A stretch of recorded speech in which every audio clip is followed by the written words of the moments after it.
Bismillah, Assalamualaikum warahmatullahi wabarakatuh. Apa kabar SMK Hebat Indonesia? Hari ini kita akan membahas tentang anggaran yang akan digunakan SMKPK tahun 2022. Anggaran pengelolaan SMKPK 2022 itu diungkapkan oleh Nadiem Makarim saat peluncuran matching fund SMKPK 2022. Di sini beliau mengungkapkan tentang bagaimana cara mendapatkan anggaran SMKPK, dan kita tidak usah berlama-lama Bapak Ibu, kita dengarkan saja langsung paparan dari beliau di hadapan para iduka yang tergabung dalam kegiatan SMKPK tahun ini. Saya melakukan paparan sekarang, bisa ditayangkan. Terima kasih. Ya, berikut. Pak Presiden telah menyebut bahwa industri dan peran industri harus menjadi salah satu pilar utama untuk membangun pendidikan yang jauh lebih relevan. Kita harus membuka diri untuk berubah dan menemukan cara-cara baru, menemukan model kerjasama baru yang saling menguntungkan. Pak Presiden sangat mendukung transformasi pendidikan vokasi di Indonesia dan bermulai dan berawal dari industri untuk pendidikan vokasi. Ini merupakan hal yang sangat penting, dan program ini mengarah kepada prioritas Pak Presiden dan orientasi kepada industri yang lebih kuat lagi. Berikut. Saat ini tantangan yang kita hadapi semua di dalam industri mengerti tantangan yang dihadapi. Sulit sekali mendapatkan talenta ya yang berkualitas dan yang siap bekerja, dan juga kita membutuhkan inovasi dalam biaya produksi, dalam supply chain kita, dan berbagai macam proses. Dan tentunya karena pandemi yang sudah melanda negara kita butuh percepatan pemulihan dari krisis ekonomi dan kesehatan yang telah kita lalui. Berikut. Kami selama tahun kemarin, dari tahun 2020 sudah melaksanakan program namanya SMK Pusat Keunggulan, dan SMK ini dipersiapkan untuk menjawab tantangan atas pembelajaran yang jauh lebih relevan dengan industri. Sudah 900 lebih SMK yang sudah dibina dari program ini, dan berdasarkan survei kita sudah 80% sudah berada dalam tingkatan baik dan baik sekali. Maksudnya apa tingkatan baik dan baik sekali? Mereka memiliki kurikulum, sarana prasarana pembelajaran praktek kerja yang berorientasi kepada industri. Ya, dan 52% daripada SMK-SMK ini sudah memiliki teaching factory ya, dengan project based learning. Jadi fokusnya kepada praktek. Dan 91%, salah satu statistik terpenting, 91% memiliki instruktur atau praktisi dari industri yang mengajar dalam SMK tersebut. Ini adalah kunci kesuksesannya. Nah, kita akan melihat program ini sekarang kita sudah siap mengupgrade program ini dengan partisipasi industri, di mana industri yang akan memimpin transformasi daripada SMK tersebut, di mana kita akan mendukungnya melalui program matching fund ini. Berikut. Apa sebenarnya program matching fund ini dan bagaimana prosesnya? Secara simpel akan saya jelaskan. Pertama, SMK yang ada di dalam daftar kita membuat suatu rencana bisnis, dan industri boleh memilih SMK berdasarkan berbagai macam rencana bisnis atau proposal dari mereka, mana SMK yang ingin mereka berkolaborasi. Tetapi misalnya pun kalau bukan dari daftar yang ada di Kemendikbud, industri juga boleh memilih di luarnya. Jadi kalau sudah cocok dengan misalnya kepala sekolahnya, sudah cocok dengan ada SMK yang secara geografis dekat pun, industri bebas memilih siapa yang mereka ingin lakukan kolaborasi tersebut. Setelah itu, industri dan SMK tersebut menyepakati apa rencana bisnisnya dan apa proposal anggarannya. Itu nanti akan direview oleh Kemendikbudristek, dan pada saat kita meng-approve akan memberikan matching fund, pemadanan dukungan ya. Dan selama ini industri mengontrol implementasi proyek kerjasama ini beserta Kemendikbudristek ya. Jadi ini proses yang sangat penting. Poin yang sangat penting adalah industri bebas memilih dari daftar yang sudah lebih matur dari yang binaan kami SMKPK, bisa juga dari situ. Tapi kalau industri ingin memilih SMK yang di luar daftar itu diperbolehkan ya. Industri dan SMK langsung membuat proposal, dan pada saat kita mereview, kalau kita approve itu programnya, Kemendikbudristek akan melakukan matching fund, ya. Nah, Kemendikbudristek ini sudah membina SMK PK ini, program berjalan bukan hanya tahun kemarin, ini sudah sekitar 4 tahun, dan kedepannya kita akan terus membina dia. Jadi program kita yang SMK PK udah 2 tahun, akan jalan lagi 2 tahun, dan industri memberikan investasi dalam skema pemadangan dukungan selama 1 tahun, ya, dan juga ini dapat diperpanjang. Jadi untuk industri kurun waktunya adalah selama 1 tahun ke depan, ini proses transformasinya. Berikut.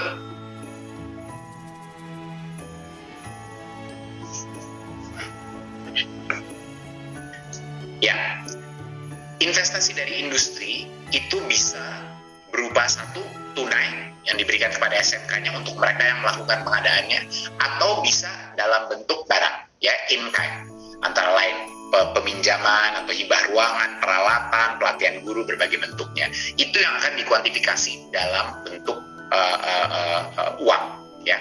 Dan pada saat kita mengkalkulasi dan mengapprove proposal rencana yang sudah dirancang oleh SMK dan industri yang sudah ketemu jodoh, Kemendikbudristek akan memberikan, pada saat di-approve, akan memberikan dana pemandangan, ya, sebesar 1:1, ya, 1:1. Jadi nanti akan saya jelaskan sedikit bagaimana, tapi secara efektif seluruh pendanaan untuk SMK ini yang dilakukan roughly akan 50% ditanggung, disubsidi oleh pemerintah pusat, ya. Jadi ini kesempatan yang luar biasa untuk mendorong insentif industri untuk berpartisipasi dengan semangat, dengan dukungan dan subsidi besar sekali dari Kemendikbudristek, ya. Di luar itu pun Kemendikbud akan terus melakukan jenis-jenis pelatihan kurikulum, upskilling guru yang bersifat lebih general, ya, untuk meningkatkan budaya pembelajaran yang jauh lebih baik. Jadi mungkin Bapak Ibu pernah mendengar konsep sekolah penggerak.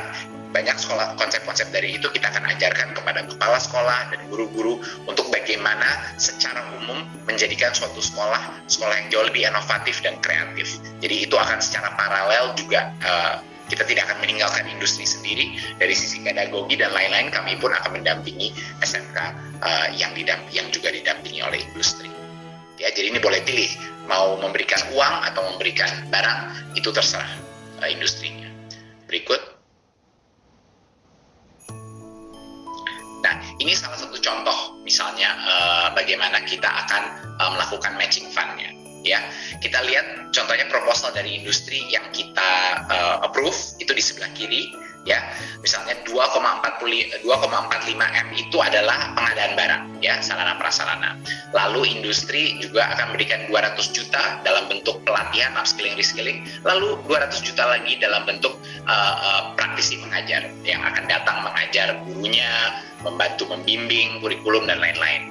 Jadi itu kalkulasi totalnya misalnya 2,85 M.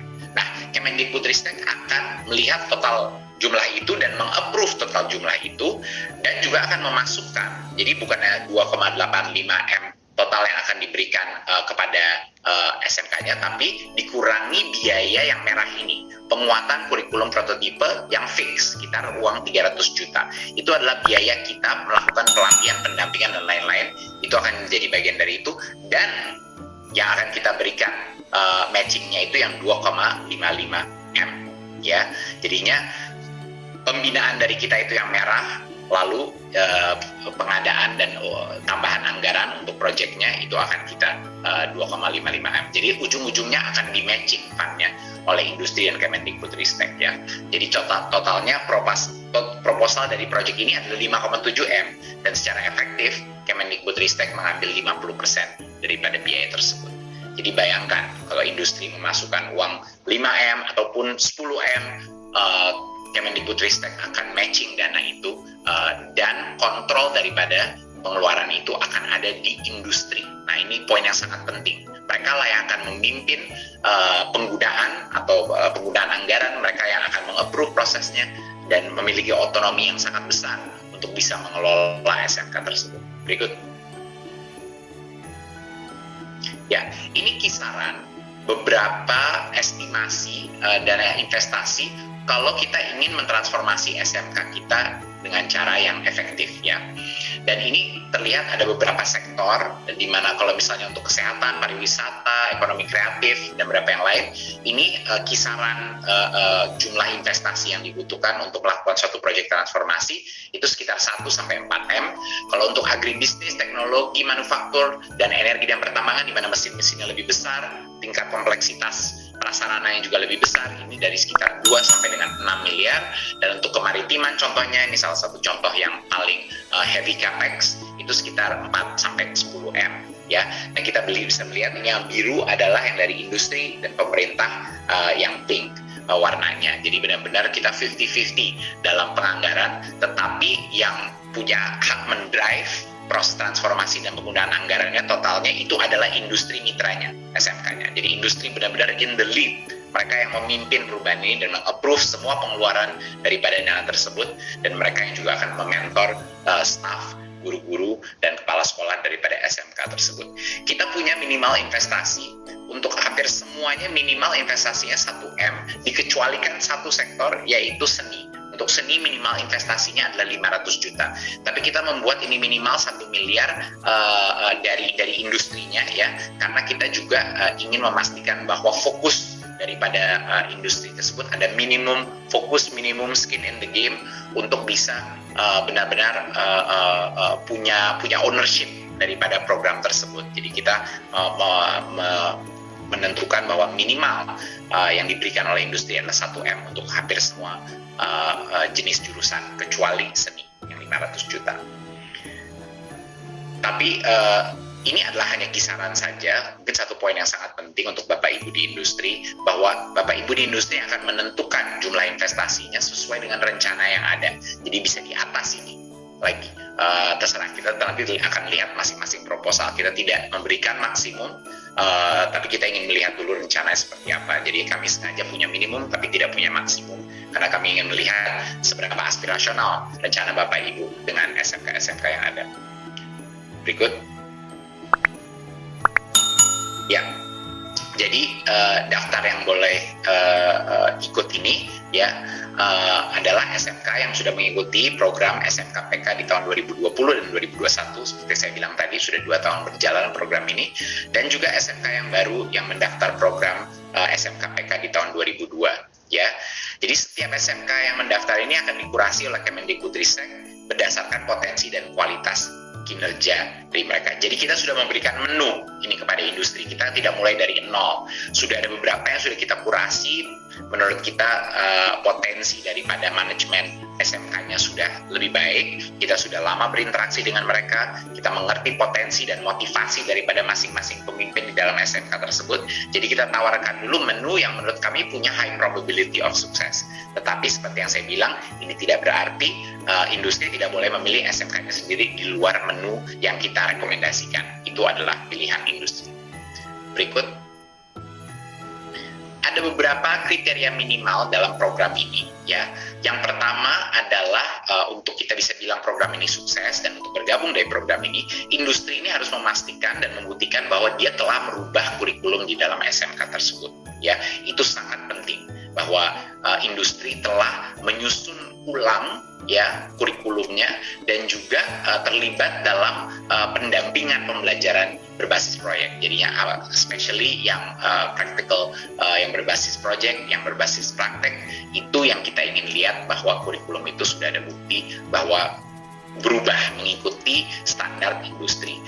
Kedua, mungkin yang lebih penting lagi adalah kita ingin memastikan bahwa setiap industri mengirim tim praktisi yang bisa melatih guru-guru on-site, mendampingi operasional manajemen SMK, dan juga membantu mengajar atau mementor cara mengajar siswa SMK dengan peralatan, proses praktek, dan lain-lain.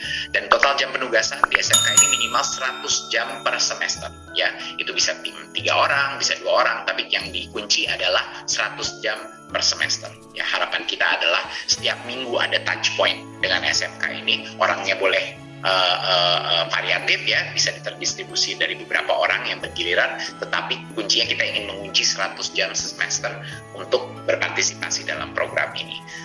Kita melihat program-program yang paling sukses di lapangan adalah di mana komitmen dari industrinya seperti itu, level of intensity-nya. Dan tentunya kita tidak program ini harus ada bantuan sarana dan prasarana, harus ada upgrading. Tidak bisa ada matching plan yang fokusnya hanya untuk training saja dan lain-lain. Jadi kita ingin memastikan bahwa bagian daripada hibah tersebut, bagian daripada anggaran yang sudah kita padani itu harus untuk mengupgrade sarana prasarana juga. Tidak bisa hanya seluruh 100% anggaran dilakukan untuk pelatihan saja gitu. Jadi itu salah satu 3 kondisi kita. Jadi kita nanti di akhir programnya pun ini akan kita evaluasi apakah kurikulumnya sudah berubah. 2, apakah ada praktisi dari industri yang datang minimum 100 jam per semester. Dan 3, apakah ada perubahan signifikan dari sarana dan prasarana dari SMK tersebut. Ini tentunya minimum requirement-nya, di atas ini masih banyak lagi yang bisa dilakukan industri. Berikut. Ini beberapa contoh praktek baik kerjasama. Trakindo melakukan program dengan total anggaran 8,5 M. Mereka melakukan on-the-job training dan uji kompetensi keahlian, standarisasi pembelajaran berbasis industri, dan proses rekrutmen lulusan yang tersertifikasi. Jadi ini salah satu program yang luar biasa suksesnya.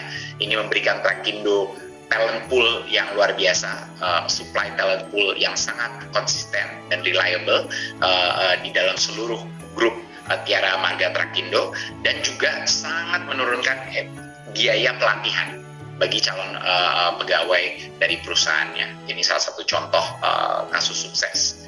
Berikut. Kita melihat Astra yang membuat pembangunan SMK konsentrasi. Ini adalah SMK agribisnis, ya, mengeluarkan dana sebesar 27 M, sangat luar biasa. Dan pembinaan yang meliputi 4 pilar, ada pembinaan akademik, karakter, seni budaya, sarana penunjang pendidikan lengkap, ya, dan juga penambahan sarana prasarana ruangan. Dan Astra Internasional ini memberikan nilai tambah pada ekonomi lokal di kawasan industri, di mana banyak sekali pilar-pilar bisnis mereka ada di lingkungan tersebut. Mereka karena itu bisa memperoleh local community acceptance yang sangat positif dan memperkuat branding dan marketing perusahaan mereka. Mereka membantu daerahnya sehingga pegawai-pegawai dari daerah situ pun senang bekerja di dalam perusahaan-perusahaannya, dan ini merupakan salah satu contoh sukses di mana SMK itu benefitnya berpartisipasi itu berlipat ganda kepada industrinya sendiri. Berikut.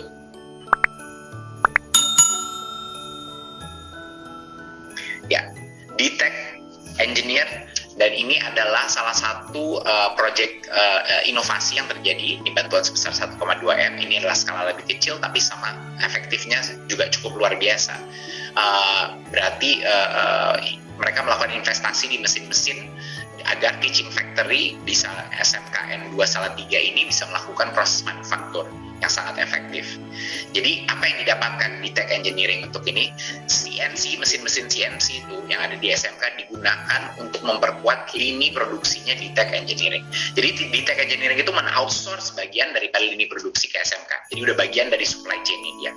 Dan juga penjualan mesin CNC di Tech Engineering juga meningkat. Jadi bukan hanya bahwa dia mendapatkan talenta, bukan hanya dia mendapatkan bantuan efisiensi dari supply chain-nya, tetapi marketing daripada produknya dia juga meningkat karena sudah ada referensi, orang bisa melihat mesin-mesinnya digunakan, dan ini meningkatkan revenue yang cukup besar. Dan SMK-nya sendiri mengenerate revenue sebesar 380 juta. Dan ini cukup luar biasa dari bulan September ke Desember 2021. Jadi beberapa contoh sukses di mana kita bisa membuat SMK yang cash flow positif.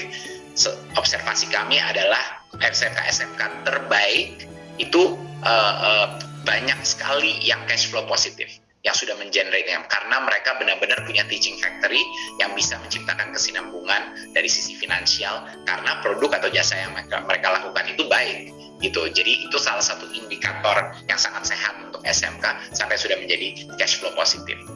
Berikut.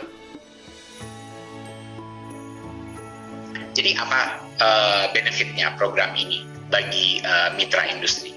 Ya, yang pertama adalah ini cara terbaik untuk mendapatkan dan mengamankan talenta. Bukan hanya untuk mendapatkan talenta yang sangat sulit. Jadi ya bukan hanya bisa meng-outsource pelatihan talenta tersebut, tapi efisiensi dari biaya pelatihan talenta tersebut itu juga sangat penting. Jadi kalau kita bisa menjalin kerjasama dan kolaborasi yang sukses dengan SMK, efisiensi daripada biaya pelatihan itu bisa sangat punya dampak yang sangat besar terhadap kesuksesan bisnis industrinya.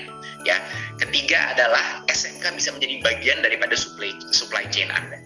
SMK ini bisa menjadi sebagian dari supply chain Anda. SMK terbaik kita sudah menjadi bagian daripada industri tersebut, di mana dia memproduksi baik itu barang atau jasa, dan karena itu dia bisa mendukung supply chain-nya industri. Ketiga adalah untuk tentunya memperkuat branding dan citra perusahaan yang begitu penting, apalagi dalam komunitas lokal di mana industri itu berada. Kelima adalah ini memperoleh tax incentive. Jadi seluruh anggaran yang dikeluarkan sini bisa mendapatkan tax deduction berdasarkan peraturan Kemenq.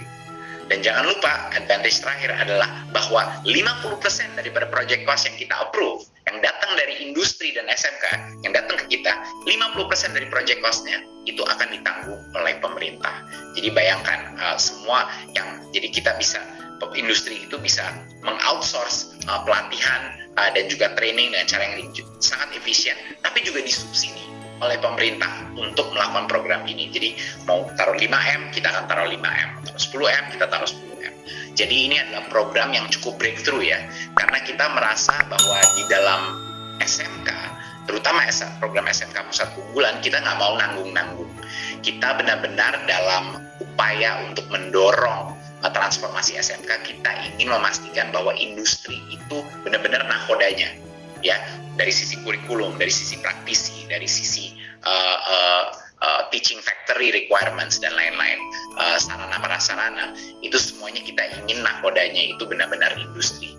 Jadi inilah effort kita untuk mempush filsafat tersebut yang sudah diarahkan oleh Pak Presiden. Berikut, ya, proses pendaftaran ini sangat penting. Tolong mendaftar sebelum tanggal 12 Februari, ya, ini tinggal 10 hari lagi untuk mendaftar. Itu hanya mendaftar saja, ya. Jadi tolong secepat mungkin kalau Anda tertarik pada program ini mendaftar segera. Dan proses berikutnya adalah proses review yang akan dilakukan 3 gelombang. Lalu kita akan ada proses assessment, ya, di akhir bulan ini sampai dengan akhir bulan Februari. Lalu kita akan kick off ini akhir bulan Februari, ya, mulai kolaborasi dan berinvestasi. Jadi ini kira-kira lini masanya. Berikut. Ya, saya rasa sekian dari saya. Marilah kita sama-sama mewujudkan SDM unggul untuk mensukseskan program SMK PK ini, dan program pemadanan dukungan ini, matching fund ini, tidak mungkin sukses tanpa kolaborasi dengan industri yang intens, tapi juga ini saya yakin adalah salah satu program yang akan win-win dari semua pihak. SMK-nya win dari sisi peningkatan kualitas SDM dan prasarana, industrinya win karena mereka bisa mengoutsource low cost training center untuk mereka, dan juga integration dalam supply chain-nya industri tersendiri, ya, dan dengan berbagai macam benefit, bukan hanya disubsidi dari pemerintah, bahkan uang yang dikeluarkan bisa menjadi tax deduction, super tax deduction, karena ini berhubungan dengan vokasi. Jadi benefitnya benar-benar menurut saya tidak ada ruginya sama sekali untuk mengikuti program ini.